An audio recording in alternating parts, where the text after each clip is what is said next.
नमस्ते तपाईहरु सम्पूर्णलाई। आज चाहिँ यहाँनिर धानको बियाड निकाल्नु हुँदैछ। भोलि चाहिँ असार 15 हो, धान रोप्नुहुन्छ हो। अन्त यहाँदेखिको परदेखिको यहाँसम्म चाहिँ बिउ खाली। यहाँनिर नबिया पनि छ। बिया धान कसरी रोप्नु पर्छ? धान रोप्नु जान्दैछस्? खै देखा त मलाई कसरी रोप्छस्? धान चाहिँ त्यसरी अलि गर्दै रोप्नुपर्छ। ऊ नबियाले सिकाउँदैछ धान रोप्नु चाहिँ। हाम्रो सानो बहिनीले बिचमा रोप, बिचमा सानो बहिनीले धान रोप्दैछ यहाँनिर। भोलिको लागि असार 15 को लागि चाहिँ धान रोप्ने ठाउँ यति रेडी भइसकेको छ हो।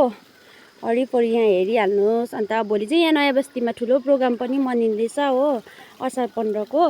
अन्त यो भिडियो चाहिँ म तपाईहरुलाई सबैलाई के भन्छ हेर्नुहोस् भन्छु। अन्त कोले चाहिँ धान रोप्नु इच्छा हुन्छ हो।